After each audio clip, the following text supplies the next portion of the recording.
Welcome to the real, true American Patriot. We are reclaiming patriotism from the far right, who appropriated it for their own narrow nationalist interests. Just in time for the 250th anniversary of the founding of the Republic. This is the third installment in a new series that will appear from time to time under the auspices of the real, true American Patriot.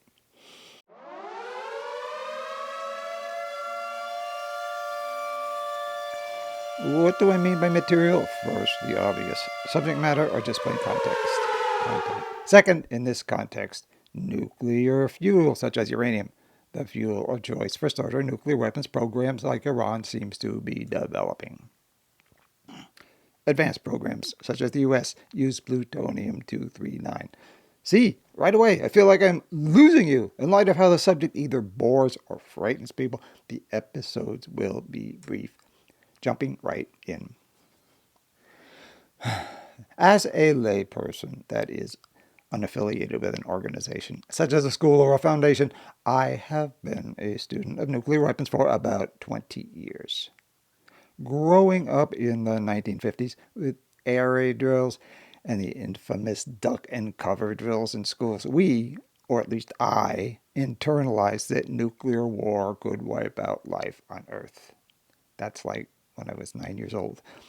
Especially as a seventh grader in 1962, the year of the Cuban Missile Crisis, when I gazed at the sky in anticipation of Russian bombers.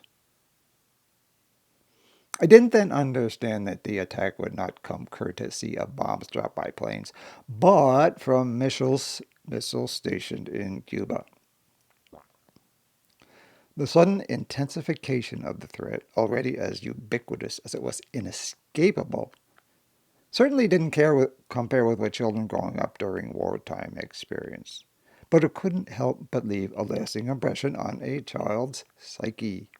This child, anyway. As an adult,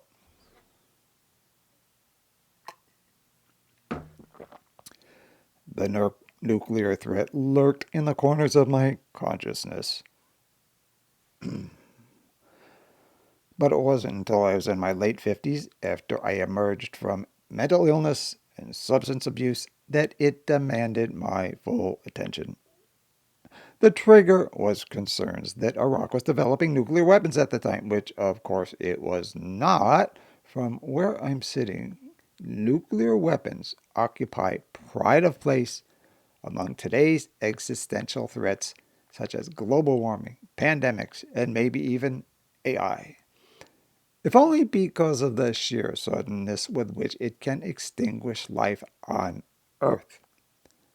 In other words, it is the foundational question of our times.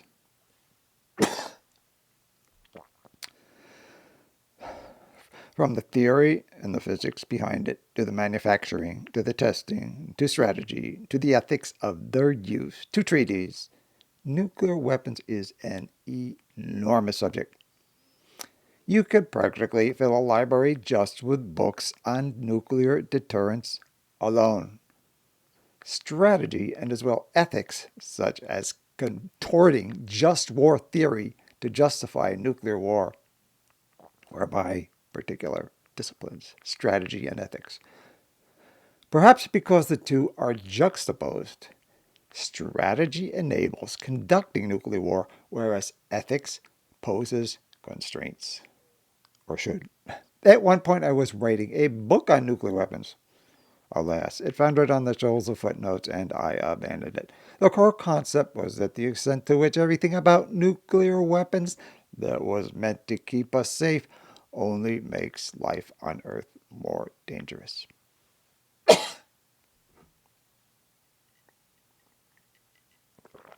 Here is a prime illustration of that theme. In 1986, U.S. President Ronald Reagan and Soviet leader Mikhail Gorbachev met in Reykjavik, Iceland, to negotiate major nuclear weapons cuts. Russia held about 40,000, the U.S. about 25,000. For comparison, today Russia has almost 6,000, the U.S. about 5,200.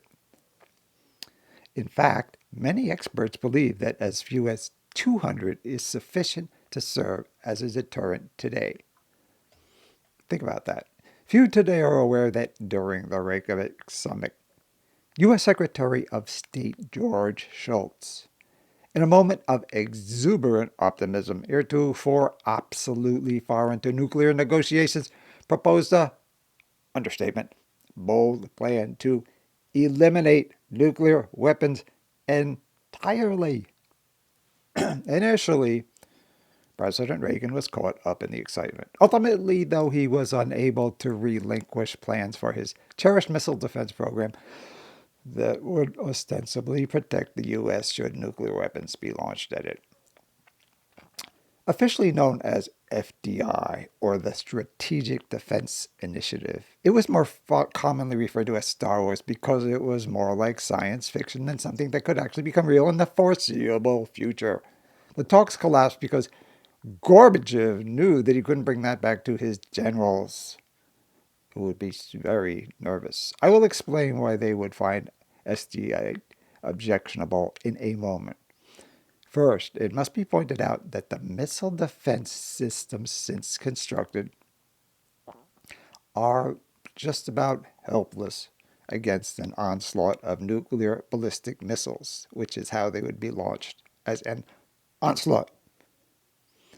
As delusional and self-defeating as Reagan, Trump once won for America, now called the Golden Dome, homage to Israel's Iron Dome, which in fact is only intended to stop rockets and artillery. Still, fantasizing about systems that would protect us from nuclear attack is understandable.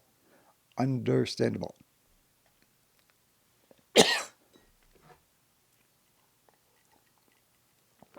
After all, nuclear treaties are falling by the wayside, and it looks like America might take its nuclear umbrella from NATO and go home.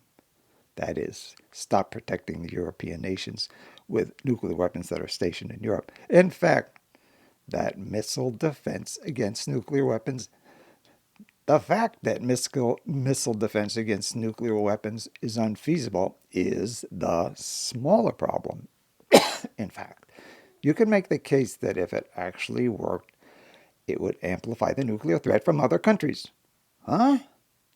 Let's return to the question of why SDI, Reagan's Star Wars, was a deal breaker for Gorbachev. Because the act of developing it would make Russian generals think the U.S. was building a protective wall in order to hide behind it and launch a preemptive nuclear attack against Russia. Let's run through that again. Why would the Russians be suspicious of a U.S. missile defense program that's ostensibly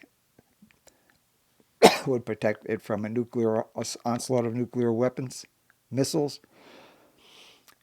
Russian generals think the U.S. was building a protective wall in order to hide behind it and launch a preemptive nuclear attack against Russia. Down through history, when a town saw a neighboring town build a fort, you can bet they thought, quote, not only do we need to build a fort of our own, maybe we should mount a preemptive attack.